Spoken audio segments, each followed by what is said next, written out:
7월 9일이 되면 상호관세 유예가 만료가 됩니다. 그 사이에서 미국과 중국 사이의 갈등은 어떤 식의 기조로 풀려나가게 될까 여러 가지 물음표가 붙고 있는데요.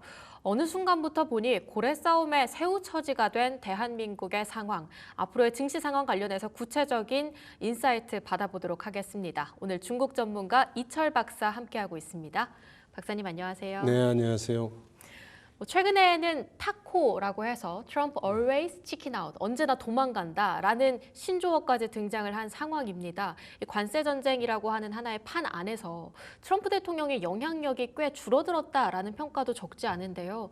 최근에 관세 관련해서 글로벌 시장의 분위기 어떻게 읽고 계실까요? 네, 말씀하신 대로 지금 미국 트럼프 대통령이 시작한 그 관세 전쟁이 트럼프 대통령의 작전대로 진행이 안 되는 것 같죠. 그런 것 같아요. 그리고 가장 큰 원인은 누가 뭐래도 중국이 강력히 저항을 해왔기 때문으로 이제 보입니다. 그렇죠. 서로 막 145%까지 관세를 끌어올리고 하다 보니까 이 중국의 강경한 기조 때문에 어찌 보면 트럼프 대통령이 그럼 한 발 뺐다라고 봐야 하는 걸까요?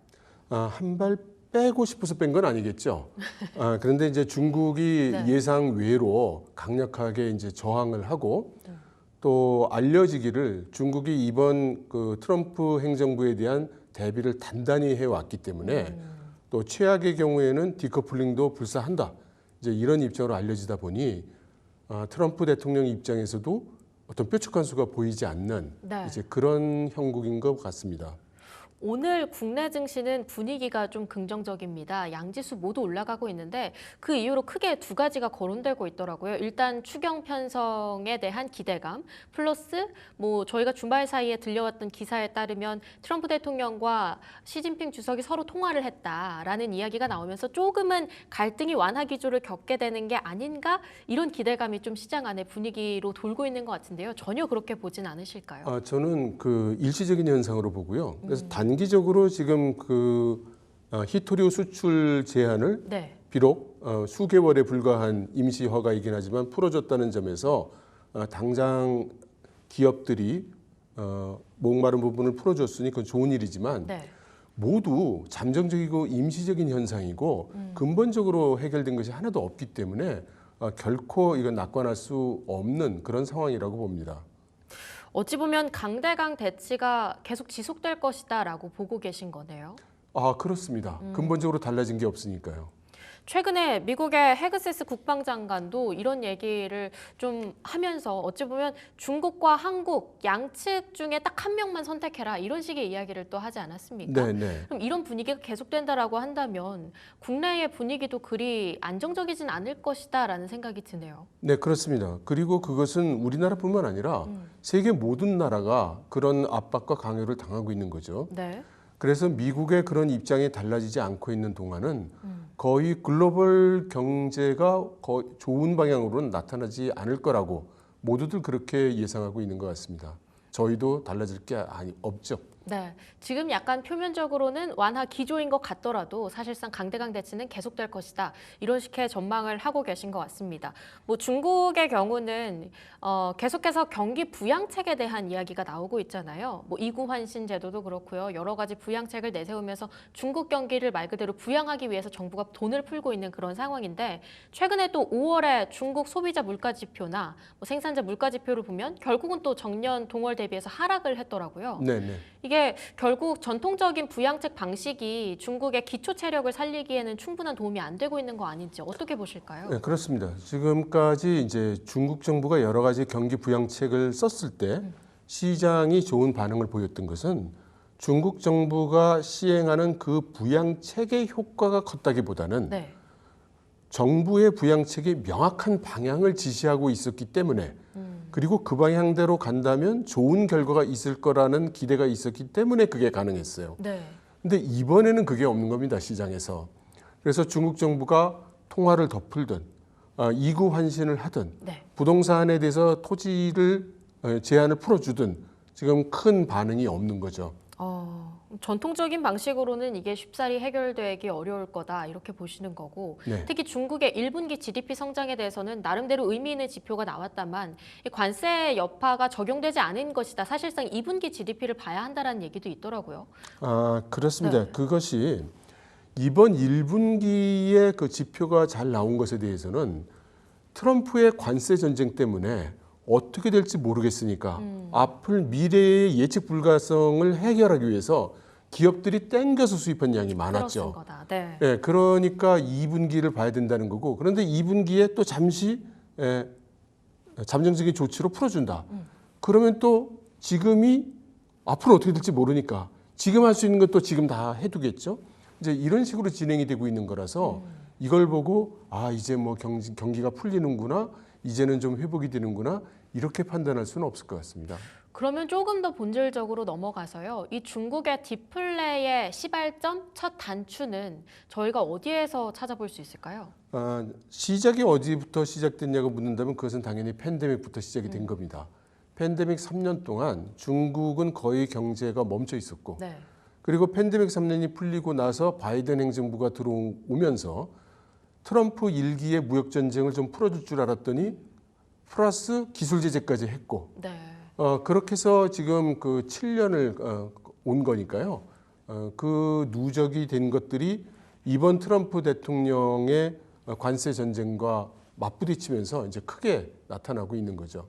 팬데믹 때부터 시작됐던 중국의 디플레가 지금까지도 계속 잔존해 있는 상황이다. 경기 상황이 좀처럼 회복되지 않고 있다. 이렇게 정리를 해볼 수 있을 것 같은데요. 중국에서는 청년 취업난의 문제도 계속되고 있습니다. 우리나라와 어느 정도 비슷한 추이를 보여주고 있는데 인구수도 감소하고요. 이 취업 시장이 워낙 어렵다 보니까 중국의 가오카오라고 있더라고요. 대학 네. 입시 시험이라고 하는데 이게 8년 만에 줄어들었다라는 이야기를 들었습니다. 네, 네. 이게 취업난이 좀 상당한 것 같아요. 지금 중국에서 취업난 네. 지금 엄청나고요. 특히 대졸자의 취업난이라는 것은 단순히 그 실업률의 문제는 아닙니다. 왜냐하면 중국이 여태까지 한자녀 정책을 해왔잖아요. 그래서 한 젊은이가 대학을 졸업하는데 네. 그 젊은이에게는 2사람의 부모가 있고 4사람의 조부모가 있어요. 그럼 그 뒤에는 6사람이 이 청년이 대학을 졸업하고 좋은 직장을 가서 사회의 일원이 되고 또 본인들에 대한 어떤 부양도 해주기를 기대하는데 그게 전부 희망이 사라지는 거잖아요. 그래서 이건 단순히 실업률이라든가 경제 지표의 문제가 아니라 이것은 어떤 의미로는 체제의 문제로도 비화될 수 있는 아주 중대한 문제입니다. 어찌 보면 인구수가 감소를 하면서 한국과 비슷하게 한 명의 청년이 부양해야 할 인구수가 늘어나고 있는 상황이잖아요. 그렇습니다. 그럼 이렇게 어려운 취업시장, 노동시장 이게 나중에 중국의 경기에는 또 어떻게 영향을 줄 거라고 전망을 하고 계실까요? 지금 1차적으로 나타나는 현상은 당연하게도 인건비가 확 떨어졌어요. 네. 그래서 대졸자의 경우에도 지금 과거 같으면 거리의 노동자가 받아야 되는 임금 수준을 지금 받고 있고 그나마 이제 취업을 할 수 있으면 다행인 이런 상황이 되고 있죠.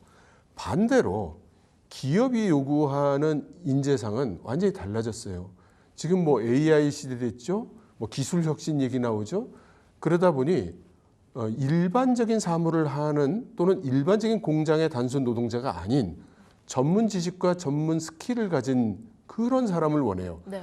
근데 그런 사람들은 또 없어요. 그래서 가뜩이나 실업이 문제가 심각하고 사회적인 문제까지 되고 있는 상황에서 수급의 불균형까지 일어나게 되니까 지금 구조적인 문제가 표출되는 그런 양상을 보이고 있죠. 아무튼 미국과 중국의 관세 전쟁 속에 중국도 사실 기초 체력이 탄탄하지는 못한 모습, 경기 자체가 위축되어 있는 국면이다라고 말씀을 해주셨습니다. 특히 RT쉐 관련해서요. 미국에서 중국의 소액 물품에 들어오는 원래는 면세가 있었는데 이 면세 조치를 폐지를 하면서 이번에 테무가 순이익도 급감을 했고 네. 이용자 수도 절반 이상이 떨어졌습니다. 네. 결국은 그 물건들이 다 어디로 갈 거냐? 한국 쪽을 향하게 될 거고 그래서 한국의 커머스 시장은 어찌 보면 더욱더 위축될 것이다. 이런 이야기들, 이런 전망도 나오고 있는 것 같은데 여기에 대해서는 어떻게 평가하실까요? 네, 그 말은 사실일 것이고 그 예상은 맞을 겁니다. 그런데 중국 입장에서 보면 미국으로 엄청난 양의 수출을 하던 물량이 어느 날 갑자기 지금 막힌 거기 때문에 네. 이것이 한국뿐만 아니라 전 세계를 향해서 지금 가고 있는 것이고요. 이 압박을 가장 크게 받고 있는 곳이 지금 아세안 국가들입니다. 그래서 아세안 국가로서는 중국의 저가 제품이 휩쓸려 들어오면서 네. 거기에 저항할 수 없는 자국 산업의 경쟁력 때문에 훨씬 더 고통을 이제 받고 있는 이제 그런 상태가 되어 있죠. 그래서 이런 식이 된다면 결국은 아세안 국가들도 중국에 대해서 관세 장벽 내지는 어떤 장애를 더 높이 쌓을 가능성이 있고 네. 그렇게 되면은 아세안에서의 협력 시장에서도 여러 가지 불균형이 생기면서 서로 간에 서로를 막는 이제 이런 현상이 나타날 수 있습니다. 서로가 보호 무역주의로. 예, 그렇게 되면 전 세계 경제에도 결코 좋은 영향은 주지 않을 겁니다. 우리에게도 마찬가지고요. 그러면 이 RT쉐요. 어쨌든 저가 물품인데 어떤 배경에서부터 이렇게 크게 됐을까요? 사실은 아주 단순해요. 중국의 여러 가지 경공업 제품이 네. 사실은 하층에 하층을 거듭하는 이제 그런 구조로 돼 있었어요. 이것이 과거에는 판매처를 알 수 없었기 때문에 간의 수공업식으로 아주 저가로 만들던 집들은 이제 도매상들에게 팔 수밖에 없었는데 네. 이제 이커머스가 일반화되면서 이제 그런 관문이 없어진 거죠. 그래서 중국 내에서도 엄청난 경공업 제조업자들 간의 경쟁이 일어난 겁니다. 그리고 그 경쟁을 이용한 것이 이런 이커머스 회사고요. 그래서 이것은 그동안 잠재되었고 누적돼 왔던 중국의 경공업 제품들이 지금 경기 침체를 맞이하면서 네. 해외 수출로 전념을 하는 그런 현상의 결과라고 봐야 되겠죠. 뭐 그런 상황 속에서 중국 안에서는 이 핑티 소비라고 하는 키워드가 새로 생겼다고요? 네, 네. 핑티 소비가 뭔가요? 그러니까 핑티의 핑이라는 것은 우리로 치면은 이제 평이에요. 평행. 네. 그다음에 티는 이제 대체한다는 채자고요.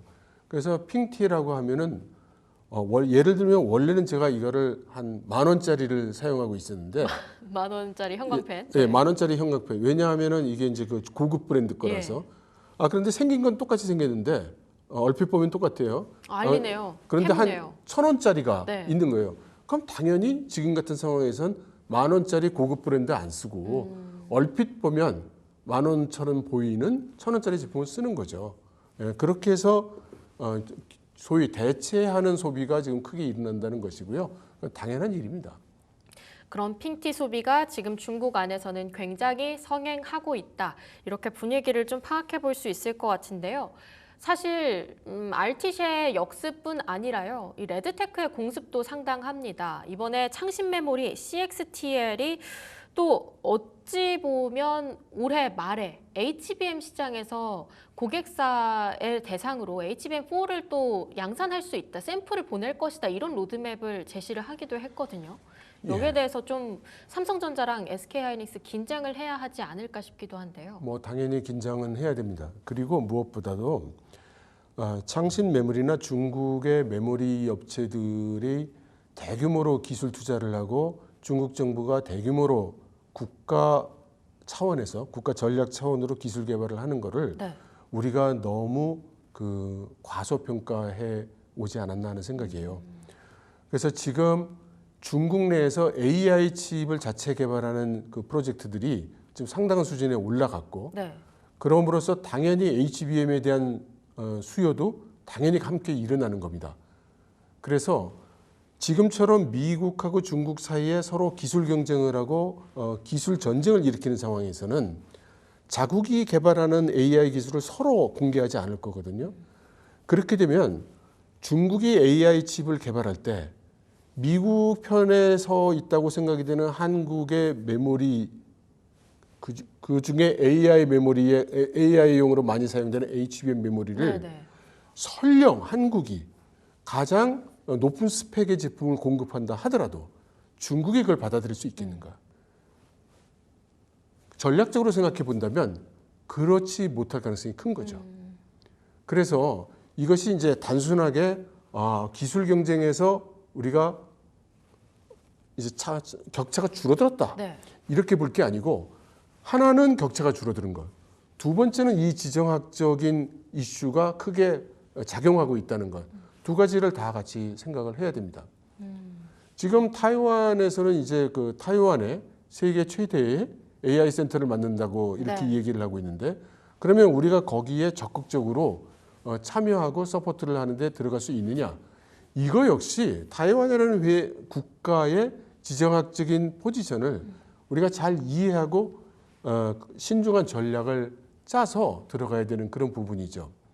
어찌 보면 우리나라도 뭐 대만이나 중국 쪽으로 이런 반도체 시장의 분위기를 파악하고 나름대로 우리만의 포지션을 지킬 수 있는 전략들을 지금부터라도 빠르게 정립을 해야 된다는 거죠. 이미 늦었지만 네. 지금이라도 만들어야 되는 거죠.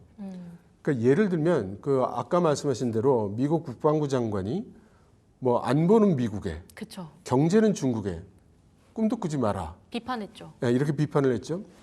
그런데 우리가 만일에 과거에 우선 먼저 말씀드리면 저는 중국에 대해서 적대적인 사람 아닙니다. 네. 그렇다고 친중소리를 들을 이유는 없지만 지금 같은 상황은 어떤 상황이냐면 과거에 우리가 정말로 중국과 미국 사이에서 이렇게 넘나들면서 일을 할 수 있는 상황과 지금의 미중 지정학적인 상황은 많이 다르죠.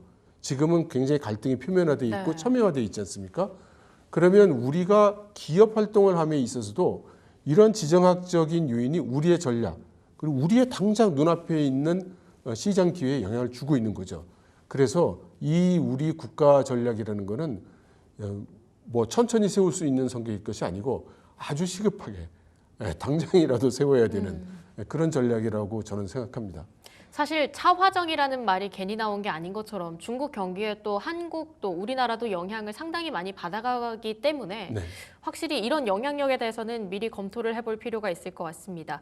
미국과 중국 사이의 갈등 속에서 또 떠오르고 있는 키워드가 바로 테슬라와 BYD의 구도 아니겠습니까? 네, 유럽에서 테슬라의 판매량은 급감을 했는데 반대로 네. BYD의 판매량은 증가를 했다. 네. 이번에 이런 지표에 대해서는 어떻게 보고 계십니까? 사실 그 테슬라가 잘못해서 유럽에서 들팔리고 있는 건 아니죠. 그것은 미국 트럼프와의 관계 때문에 유럽 시장에서 테슬라에 대한 반감이 올라가고 규제가 이제 올라간 것이라고 봐야 할 것이고요. 네. 그럼 중국에서 BYD는 어떠냐? 기술적으로 테슬라만큼 오지 못한 것은 사실입니다. 네. 그러나 산업적으로 경쟁력이 테슬라와 견줄 수 있는 수준에 온 것도 사실입니다. 그러면 이 두 제품이 제3국 시장에 나갔을 때 어떤 쪽 제품을 더 선호하겠는가? 네. 라는 것은 그 상대방 국가의 상황마다 많이 틀릴 겁니다.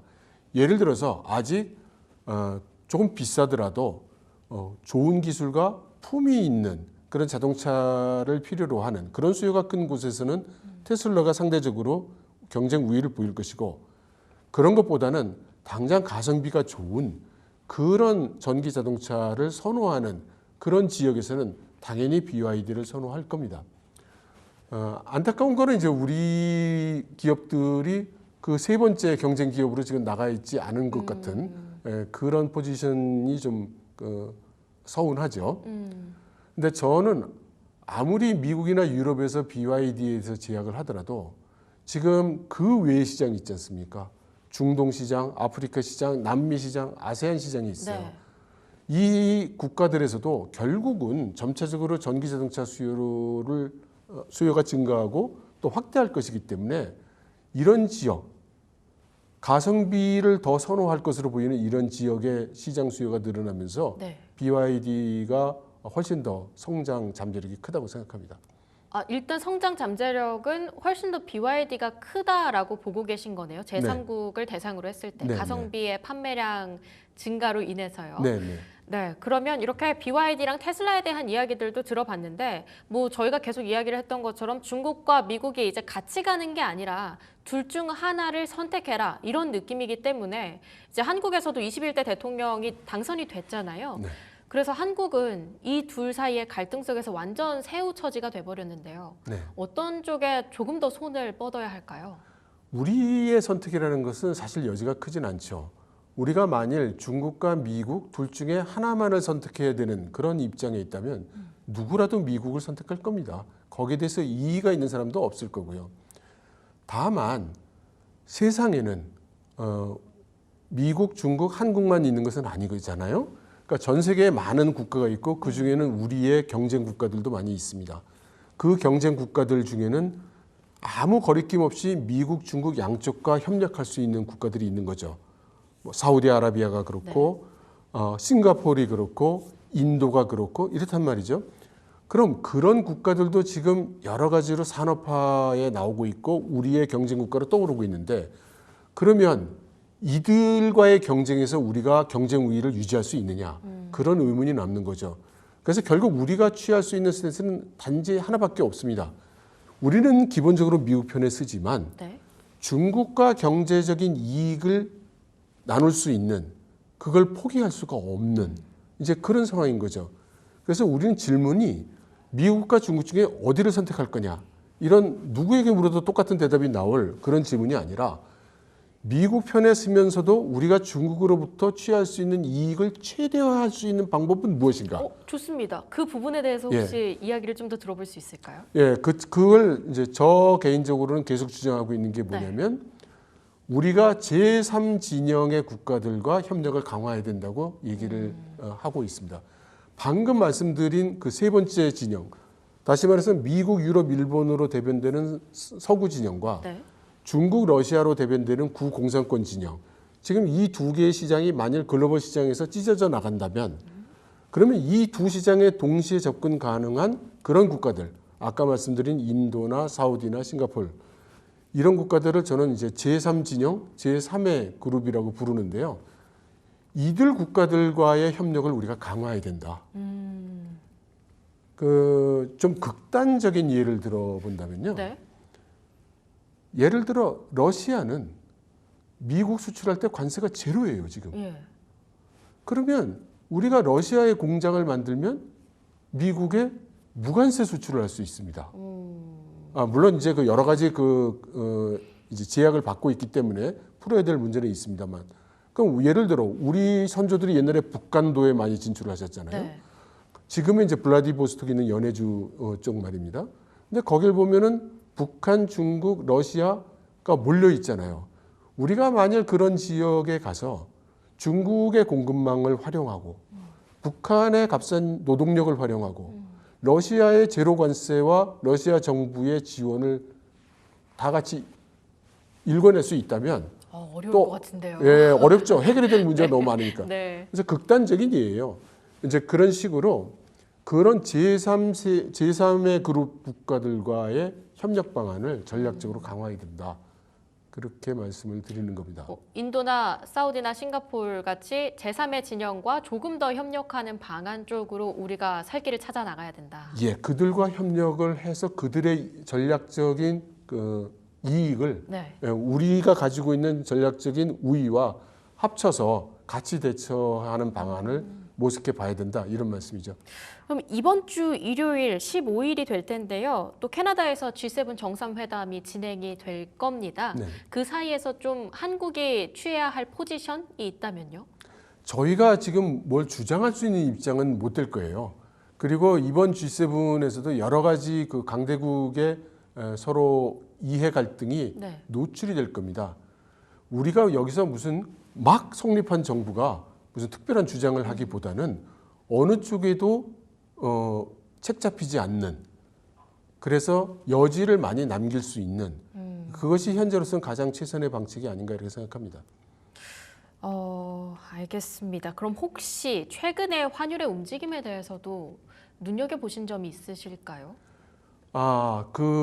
지금 아마 시장의 환율에 대한 최대의 의문은 네.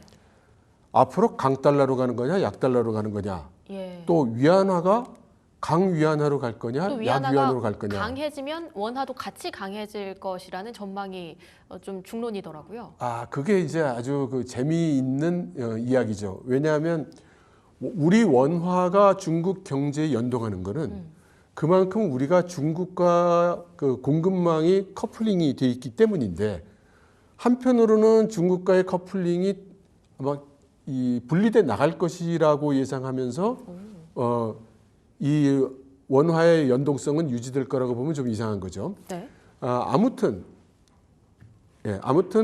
지금 달러를 본다면 아무래도 강달러가 될 가능성이 별로 없다고 생각을 해요. 별로 네. 없다. 앞으로 계속해서 환율은 조금 더 안정화될 흐름에 대해서 좀 더 가능성이 있다고 전망 내어주셨습니다. 여기서 인사드리도록 하겠습니다. 지금까지 이철 박사 함께했습니다. 박사님 말씀 감사합니다. 감사합니다.